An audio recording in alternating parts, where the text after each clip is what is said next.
not in use due to ongoing works. Therefore, the fire exits are through the main doors of the hall or the storeroom adjacent to the stage. The fire assembly point is the roundabout stroke island in the front of the main entrance of the building. Please do not delay your evacuation to collect any belongings. Please do not return to the building until given permission to do so by council staff. Please note that the meeting will be audio recorded. Would you please switch off your mobiles or turn them to silent? Toilets and hand washing facilities are available in the foyer area. There are no members of the public here, so I'll skip over that.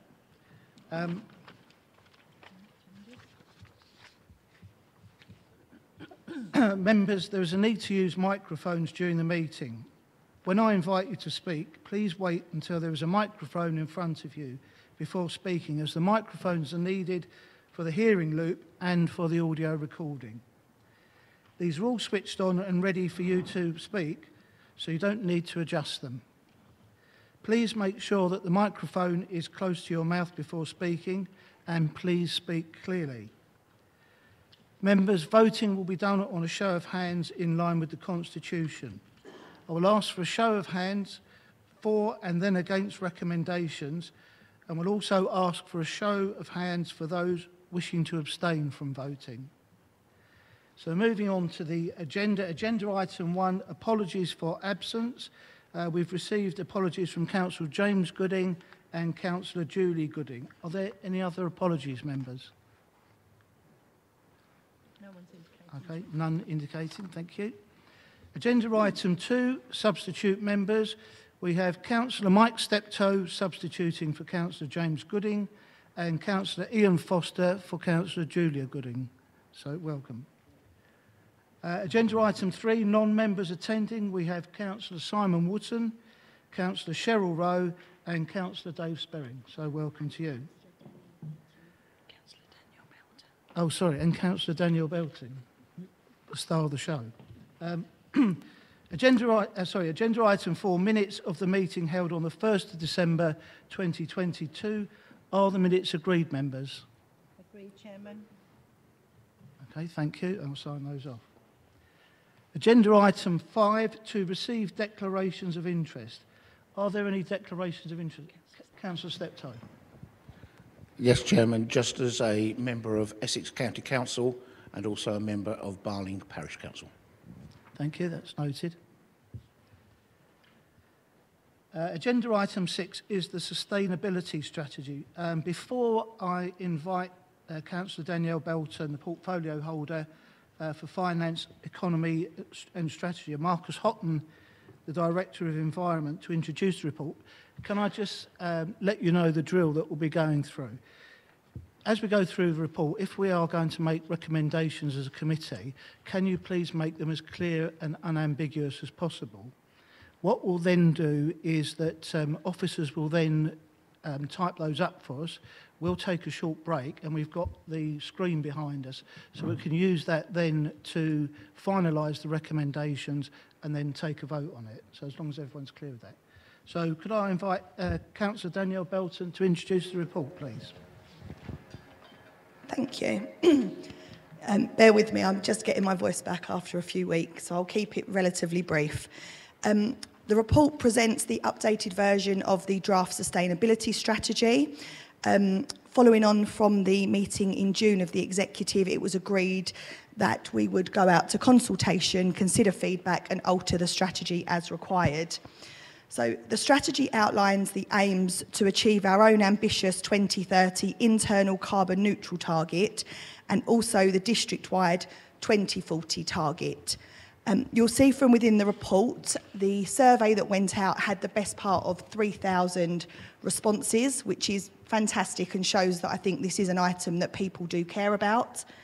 The strategy includes KPIs, something that I think everybody felt was important, that we can measure successes and that they are understandably measurable as opposed to just words.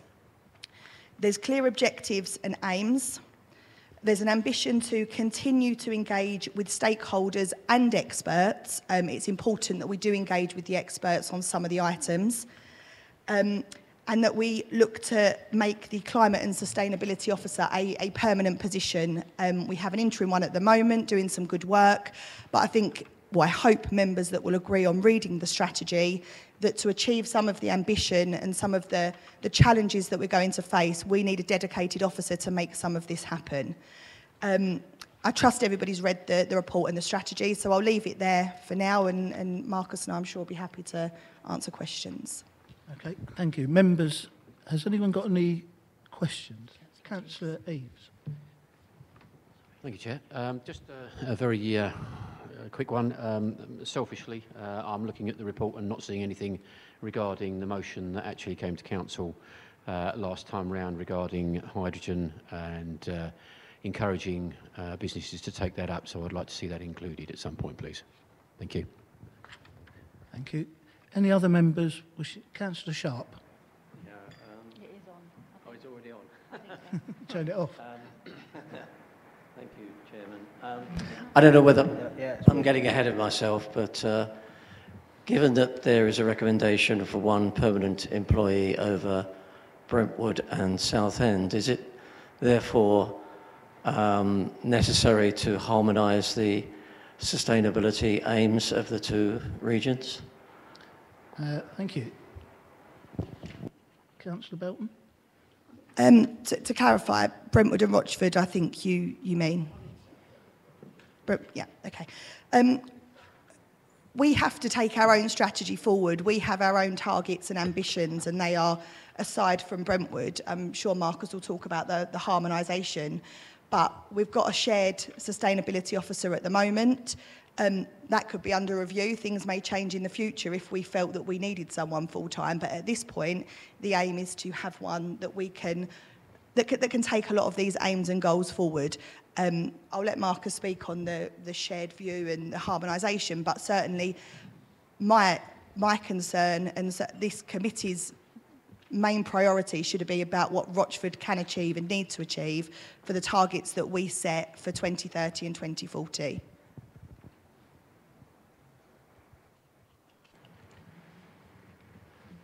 Yeah. Do you want to amplify that, please? Am I there? Are we there? Right, thank you. So on that note, yes, I think it's the securing of the resource for the post is the important part at this stage. So whether that's a shared post or it's two separate posts is something we'll reflect on. It's likely to be a shared post across the two authorities, but at this stage we just want to, what I want to do is just ensure there is within the budget resource set aside something that's permanent. I think that's the key thing at this stage. In terms of aims and ambitions, they are quite similar because I think they are across all authorities. It's a global matter, so many of the solutions are the same regardless of where you are. So yes, what we can. So jumping ahead, I would expect to see that to be a shared resource because it can really solve both aims and sort of actions for both authorities at the same time.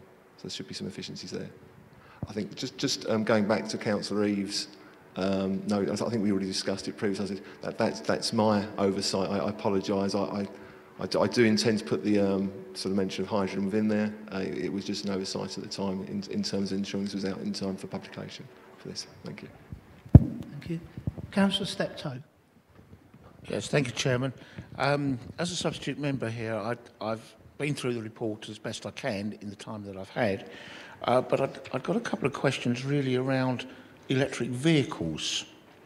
One of the things that a number of residents have contacted me on is that if somebody lives in, say, a terraced house and has no off-street parking, how do they go about recharging their car?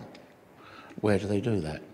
And the second is, of course, moving forward, how much work has been done with the planning department in bringing that into line with new planning applications, making sure that the requirements of things like electric vehicles and what have you are in place. Thank you. Marcus? I think it's a topic in itself, Councillor Steptoe. So, but it's obviously it is within there in terms of that we're talking about electric vehicle strategy. I think that recognises that not one size fits all. So in terms of how we approach this, it needs a strategic approach in terms of EV chargers, some public, some private, and obviously there are options where you see even lamp posts being used for off-street, on-street parking. So there are a few to consider, but it's something we'd obviously do in partnership with Essex Highways, and then feed that into the sort of local plan review in terms of policy. Thank you. Thank you. Councillor Milne. Oh, good, it's on. Yeah, my question is about there's recent developments and suggestions with the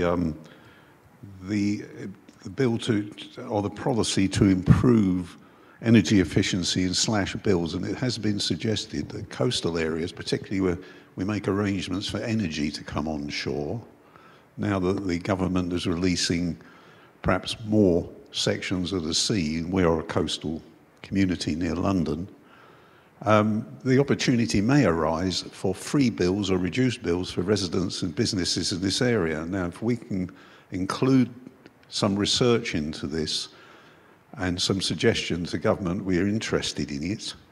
We may benefit from that, and that in turn, with low bills and lower burning of gas, would then help improve air quality from that point of view.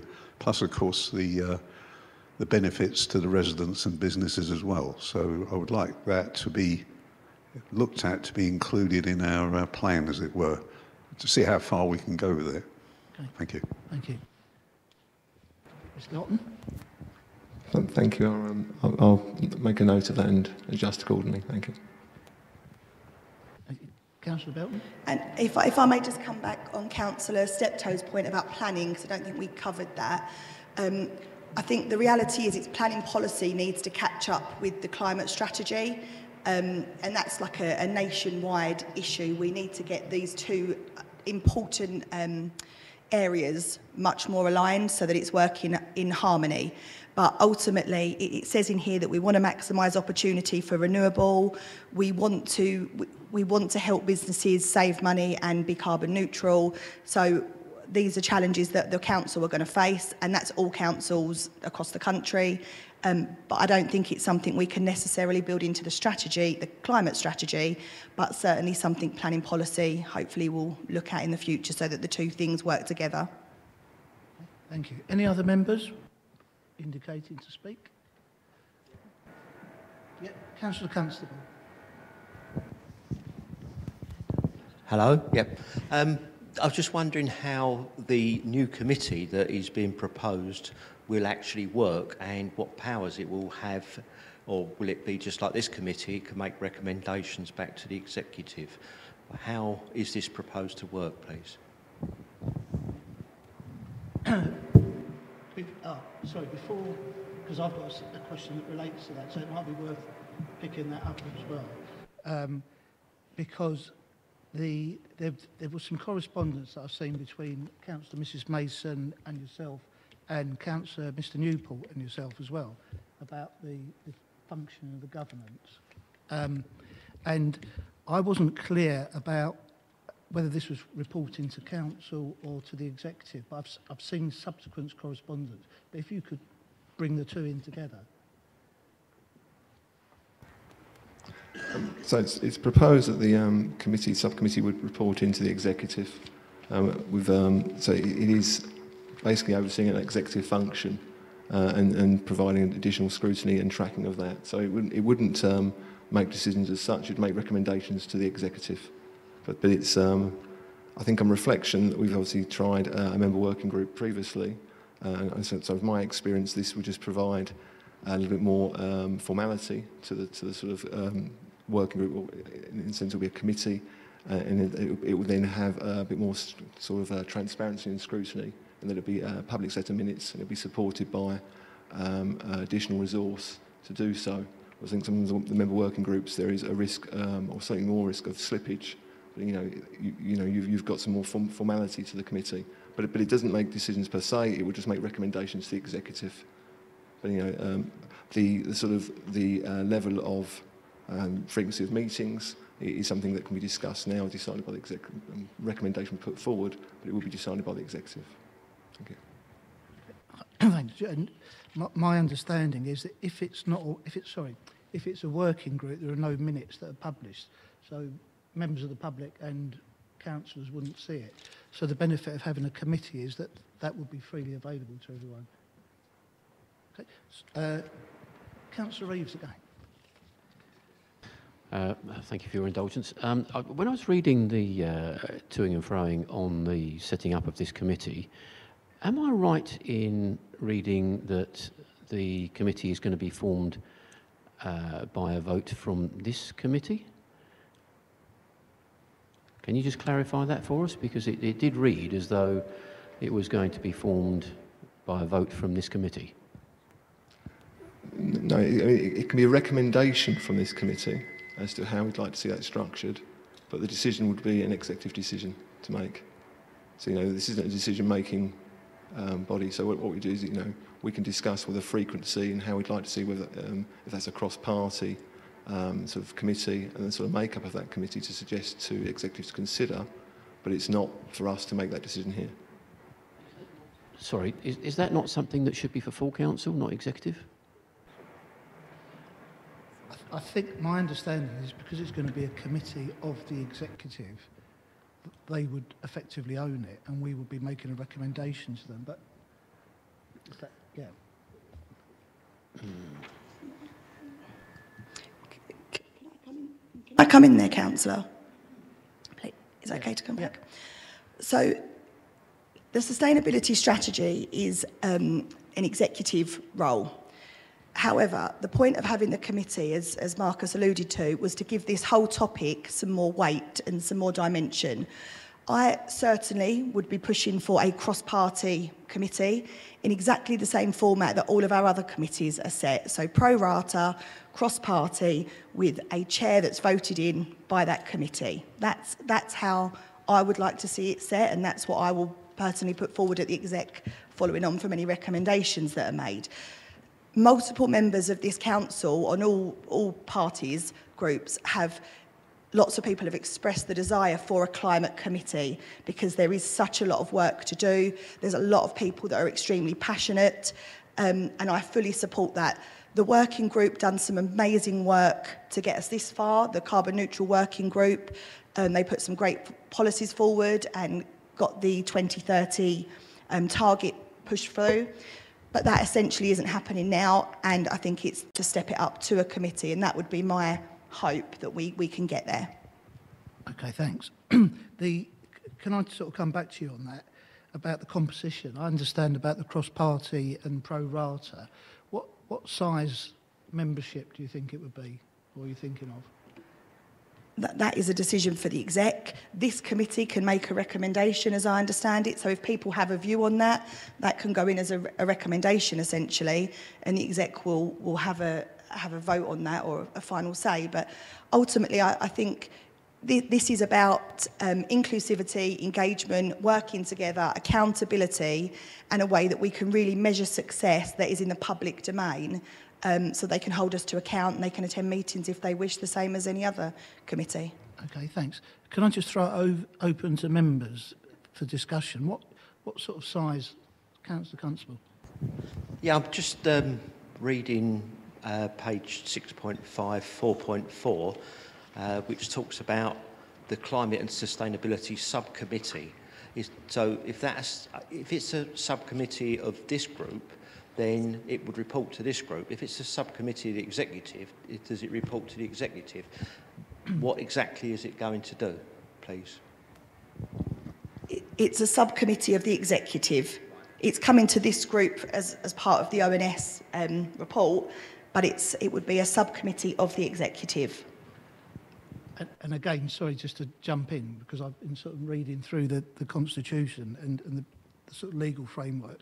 But my understanding is that normally you'd have a subcommittee that reports to a committee, but the executive isn't actually a committee technically.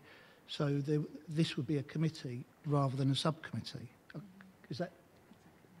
Yeah, and I've had that. Sorry, I've had that conversation with Andrew Hunkett Huskin, who subcommittees, committees have the exact same rules and powers.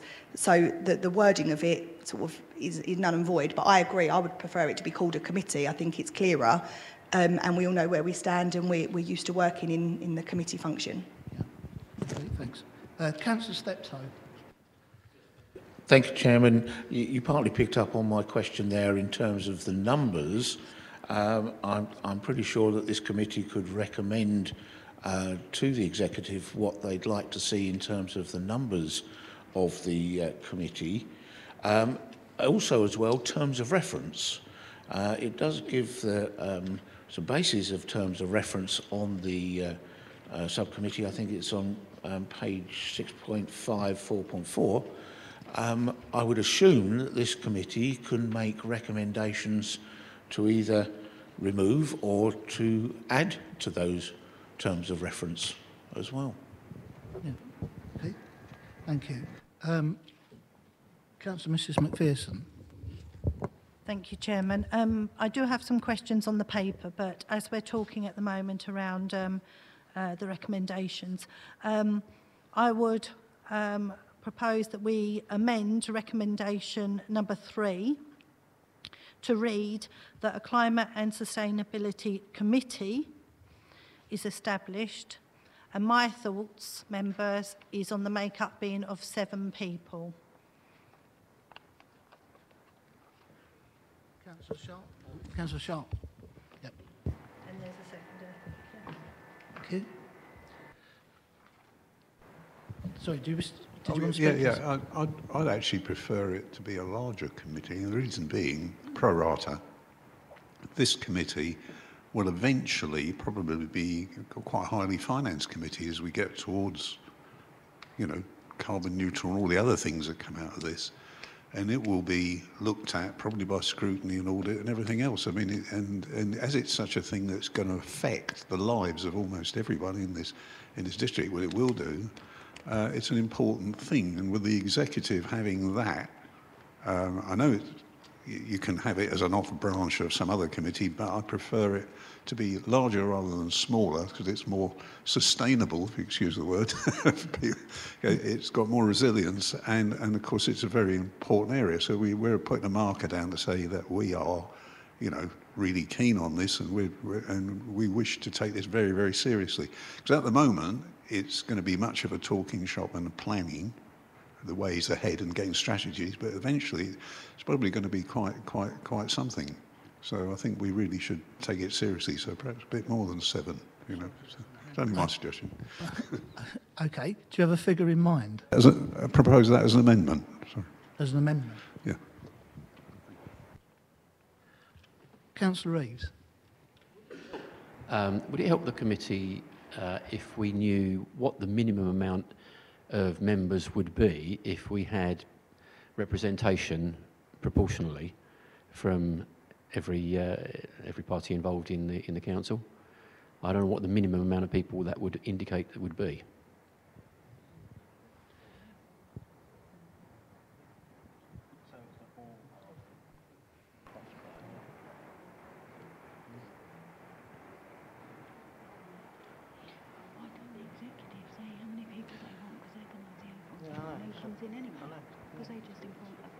So just to clarify, because you're thinking about representation from the different groups. From all parties, yeah. Yes, as we get, basically the ideas come from all directions. Yeah, it would be 9 members. Suggest 9 members? Are you happy to amend, Joe? I would be happy to amend that, Chairman. So Councillor Steptoe. Chairman, how does that, I think what Councillor Rees is suggesting is, and correct me if I'm wrong, Councillor Rees, is that it would be at least 1 member from each political group.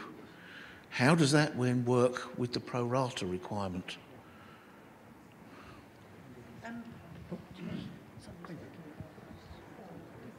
Sorry, son.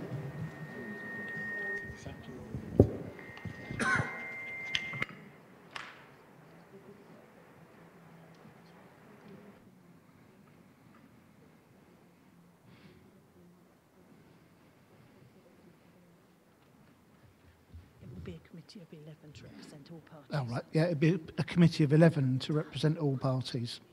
So, are you happy to amend it to 11? Yeah. Okay.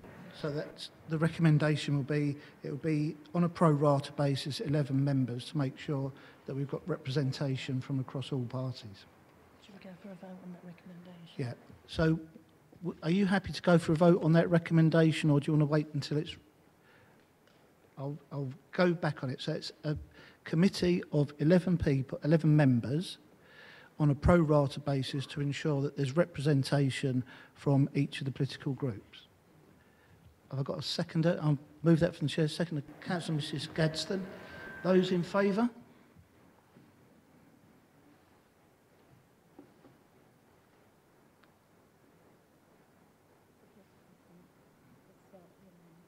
Those against? Unanimous.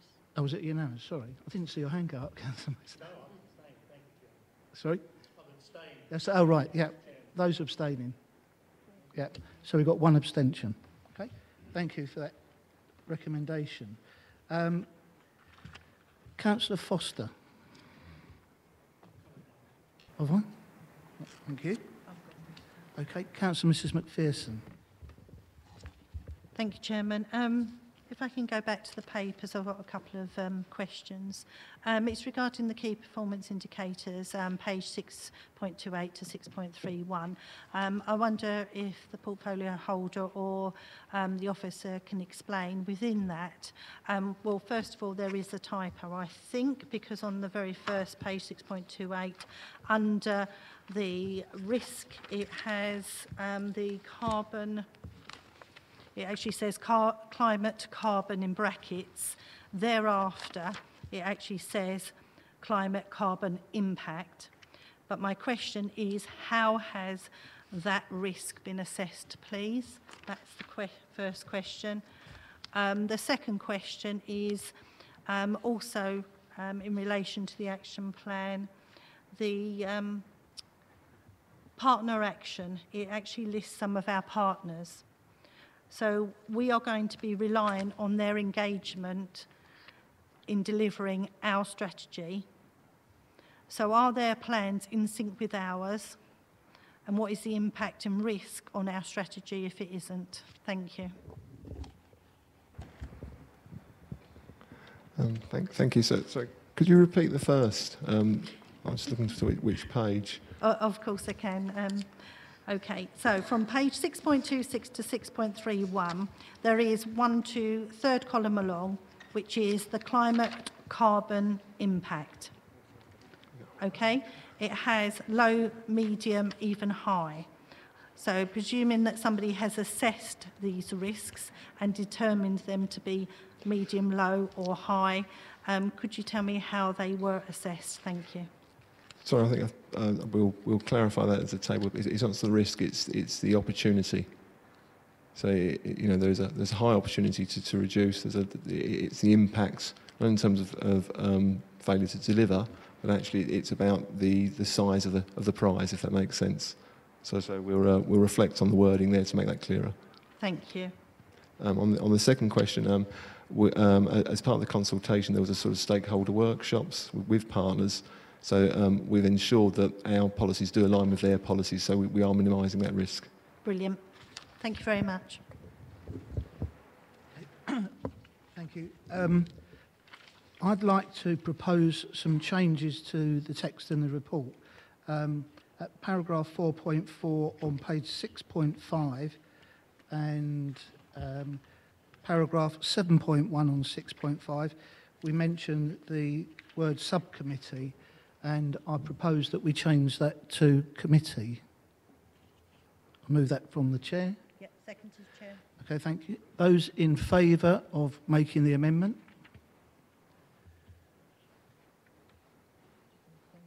Okay. Any against? Any abstentions? Okay, thank you. In the same vein, on page 6.6, paragraph 9.1, it says that it's proposed that the committee recommends to council, but in the light of discussions, I believe that should be executive. So I move that from the chair. Anyone second? Councillor Mrs Gadsden, thank you. Those in favour of making that amendment?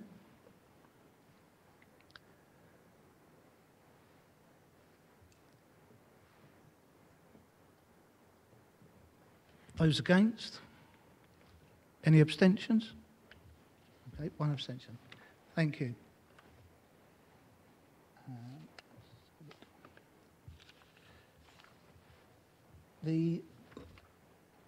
One of the things that was suggested that we would be looking at is the reporting to the executive, so we would make a recommendation on that.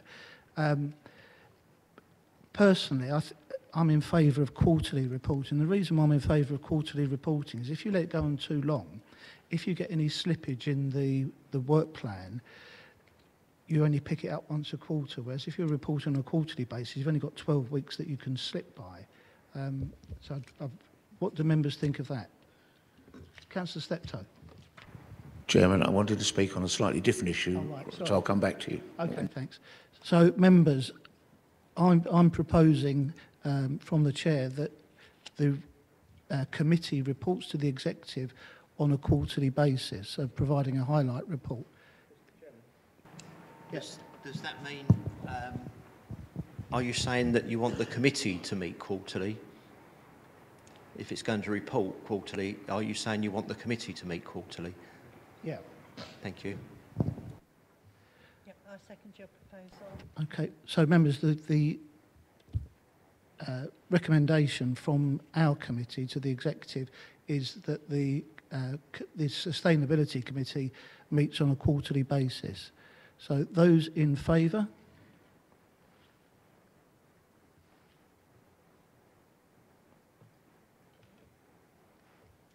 Those against? Any abstentions? Okay, thank you. That's through. I think that was all of the recommendations that I had. Has any other members got any further recommendations? Councillor Steptoe. Yes, thank you, Chairman. I wanted to pick up on the terms of reference 4.4 on page 6.5. The second item there, it says provide direction on emerging opportunities.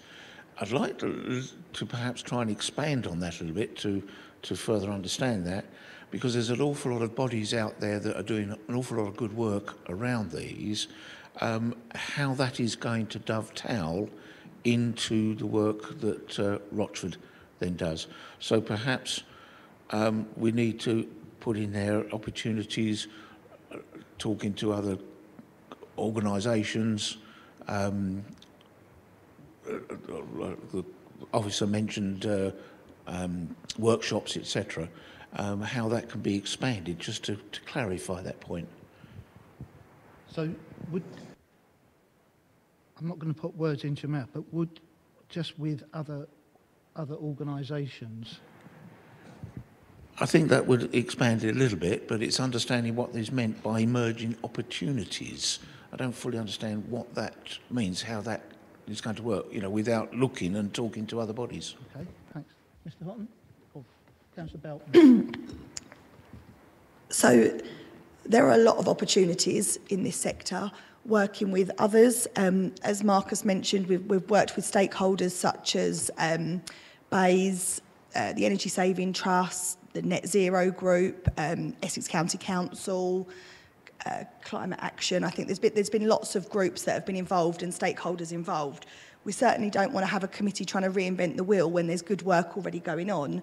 I think the purpose is to be making sure that we're looking at those opportunities, engaging with those stakeholders, which is detailed as one of the aims within the strategy, is to engage in those stakeholder conversations. So I think it's kept, I think, purposely vague because it captures so many different items. There's going to be internal opportunities, district-specific opportunities, and then there's certainly going to be much wider opportunities working with third parties.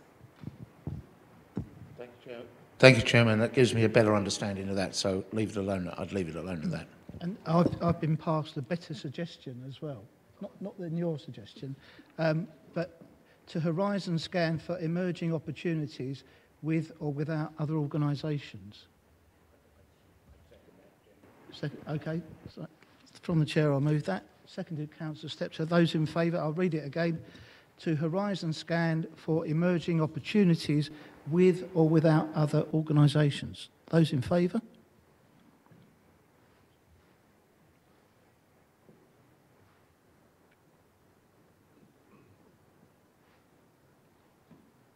Those against? Any abstentions? Okay, thank you. That is a recommendation. Councillor Mrs Gadsden.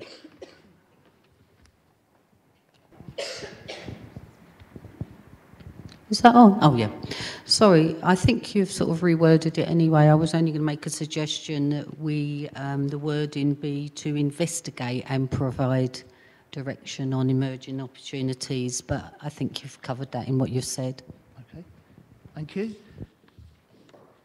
Any member wishing to speak further?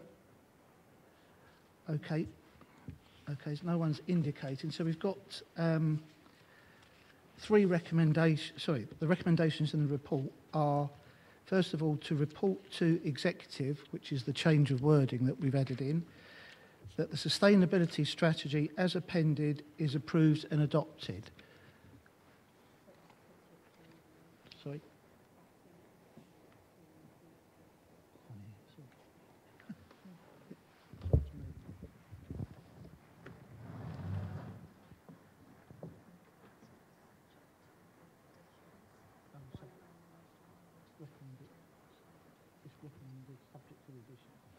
Yeah, okay. So it should, the wording should be recommended to executive subject to the additions that we have agreed at this meeting. So the first recommendation is that the sustainability strategy as appended is approved and adopted. So I'll move that. Those in favour?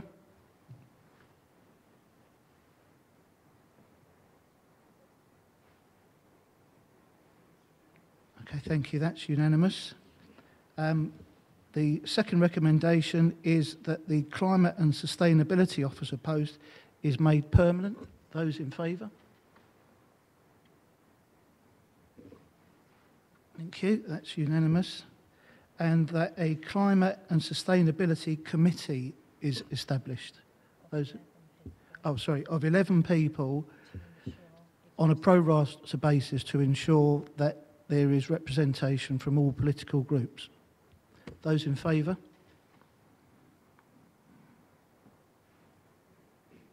Those against?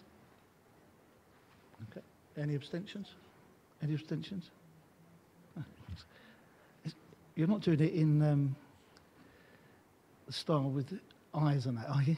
I didn't see your hand, that was all. I'm not moving my hand at all. Oh, no, it's all right. No, it's all right, no worries. Okay, so that item is now complete. Thank you, members. So we move on now to agenda item 7, which is the key decisions document. Members, are there any observations, questions or suggestions on the key decisions document?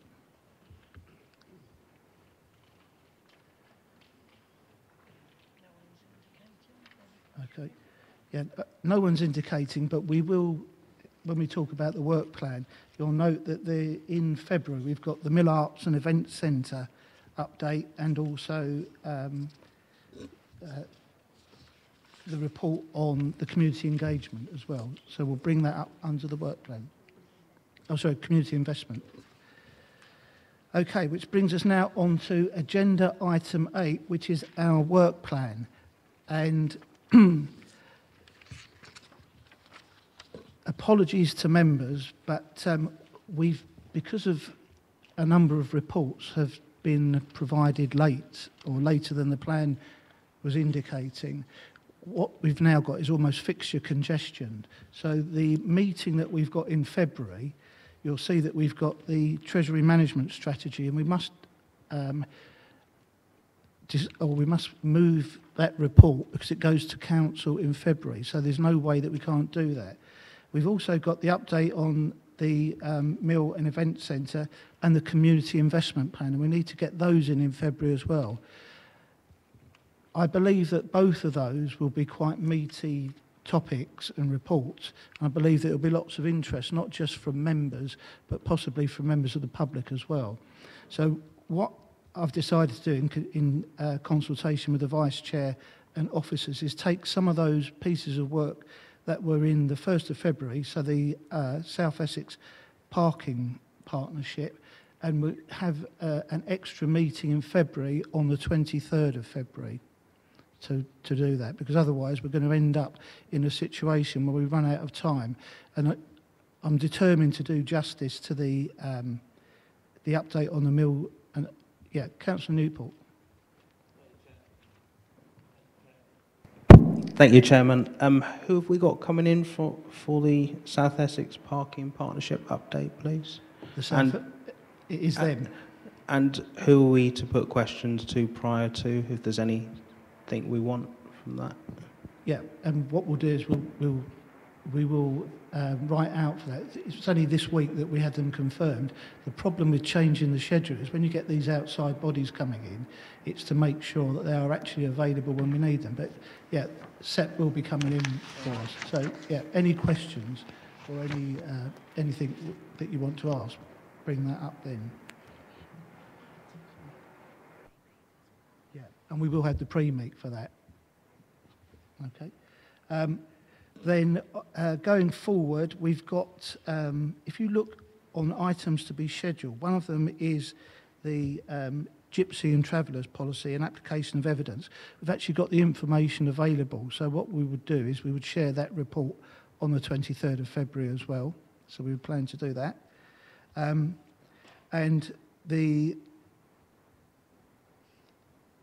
what I'm hoping for is the planning and process procedures. That would be on the 23rd of February as well. Okay. 1st of March, we've got the Community Safety Partnership. We've got the Fire and Police Services coming in represented. Again, we would need to feed into them the lines of inquiry, no pun intended, but the lines of inquiry that we want to investigate on this. But I would just remind members that it's at a strategic level when we do this. So, and it's probably the first time, certainly I can remember, that we've had representatives from those organisations. So we want to make the most of it.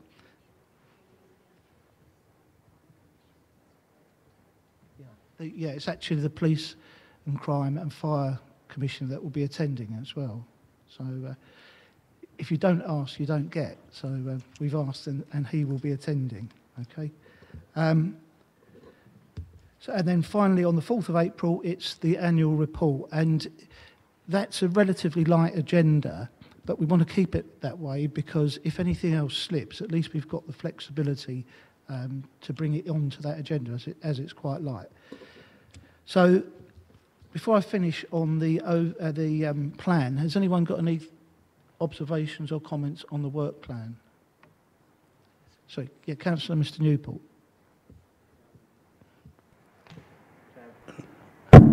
Chairman, you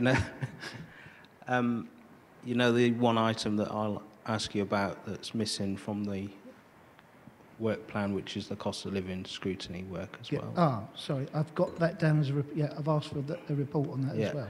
So is that going to be put on the items to be scheduled, or is it going to be put into the work plan? I think we can put it into the work plan, and it'll either be the 23rd of February, or we'll do it on the 4th of April.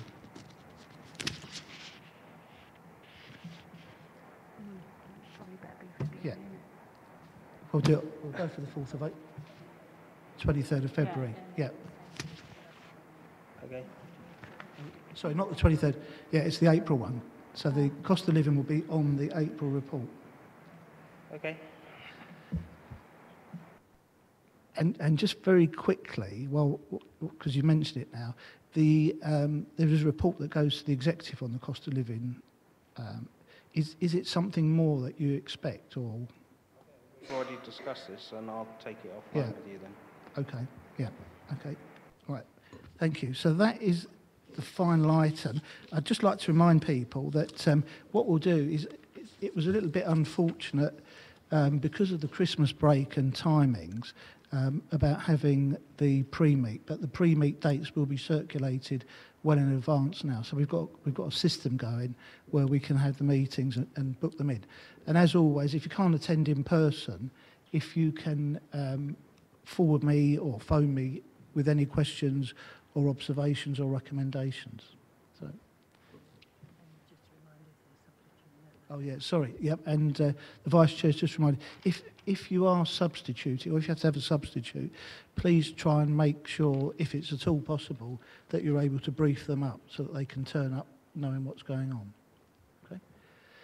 Right, thank you very much, members. So the meeting is closed at 2016 hours.